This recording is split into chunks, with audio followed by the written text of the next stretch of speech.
petits loulous! Aujourd'hui, Émilie lit Le loup qui aimait les arbres. Au hasard d'une promenade, Lou fait une terrible découverte. Quelqu'un arrache sans pitié les arbres de la forêt. Lou se met aussitôt en quête du coupable. Un livre sur le thème de l'écologie, la forêt et l'aventure. Le loup qui aimait les arbres. On peut voir ici la feuille du châtaignier, la feuille du tilleul, la feuille de l'érable,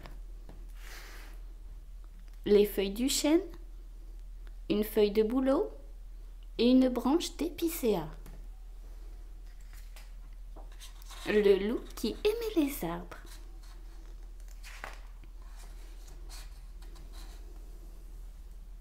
Il était une fois un loup qui aimait les arbres.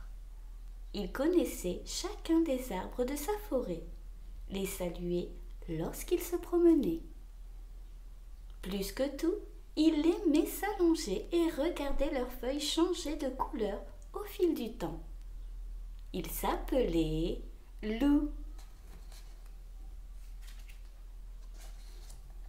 Ce matin-là, Lou cherchait des mûres dans la forêt. Au détour d'un fourré, il s'arrêta net. Devant lui, il y avait un trou. Intrigué, Lou continua à avancer. Badaboum! Il bascula dans un deuxième trou.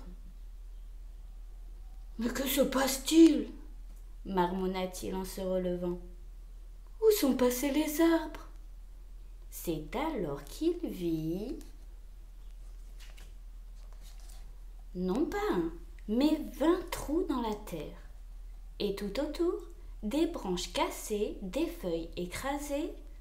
Les arbres avaient été arrachés. La forêt massacrée. Lou s'assit sur une souche. Il se sentait très triste, en colère aussi. Qui avait fait cela? Et pourquoi?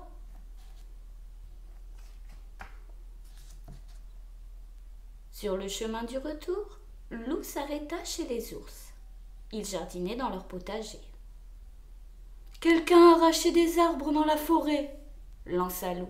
« Serait-ce vous ?»« Mais non, voyons » s'indigna Papa Ours. « Les arbres sont des maisons pour les oiseaux, les insectes, les champignons. »« La forêt retient l'eau, elle nous rafraîchit quand il fait chaud » continua Maman Ours. « Les arbres, c'est vert, c'est beau » termina Bébé Ours. Plus loin, Lou croisa une compagnie de castors. « Arrachez des arbres » s'étonna le contremaître. « Nous sommes respectueux de la forêt, nous, monsieur.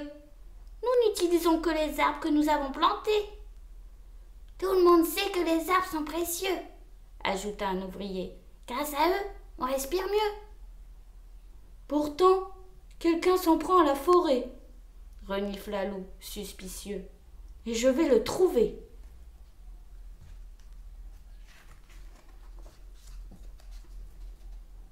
Près de la rivière, Louve et Demoiselle Yéti se baignaient tranquillement.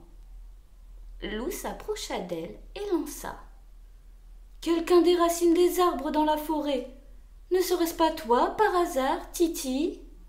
Un gros coup de colère ?»« Tu es là à accuser » s'énerva Louve. « Mais que fais-tu pour les arbres, toi, à part les admirer ?»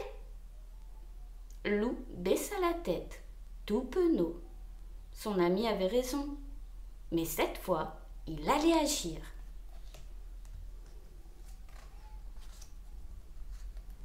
À la nuit tombée, Lou s'installa dans la clairière, bien décidé à élucider le mystère.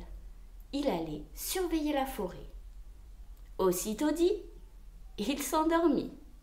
Il fut réveillé par des petites voix. « Des loutins !»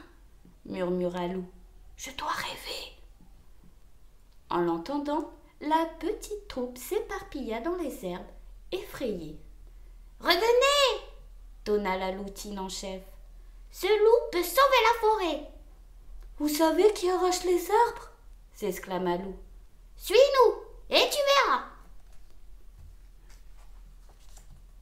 Les loutins guidèrent Loup plus loin dans la forêt. Caché derrière un grand pin, il découvrit une affreuse machine. Elle attrapait et déracinait les arbres sans pitié. Fou de rage, Loup bondit pour arrêter le massacre. Mais l'énorme pince l'attrapa et l'emporta à travers bois. La machine s'arrêta près d'un camion. Le toit s'ouvrit et boum! Loup fut balancé à l'intérieur. Il était prisonnier. Dans la nuit, la porte du camion s'ouvrit et un vilain personnage s'approcha de la cage. « Que croyais-tu faire » grogna-t-il. « M'arrêter ?» ?»« Vous n'avez pas le droit de toucher aux arbres !» explosa Loup. « Les arbres sont des êtres vivants, Ils me donnent de la bonne sève fraîche !» ricana le grand chelou en se mettant au fourneau. « J'ajoute du sucre, du colorant, je chauffe et j'obtiens de délicieuses Barbara Papa. Avec ta forêt, je vais en vendre des milliers. »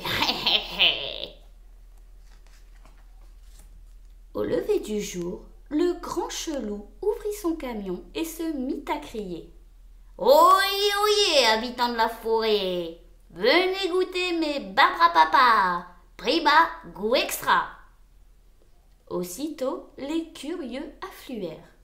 Tous voulaient leur Barbara Papa. Catastrophé, Loup secoua les barreaux de sa cage. La forêt entière était menacée. Il devait prévenir les autres. « Du calme !» chuchota une petite voix. « Voici la clé. File, on compte sur toi. »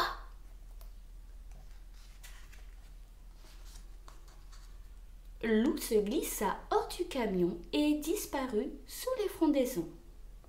Il réveilla ses amis et leur expliqua la situation. Quand il eut terminé, Demoiselle Yéti s'écria.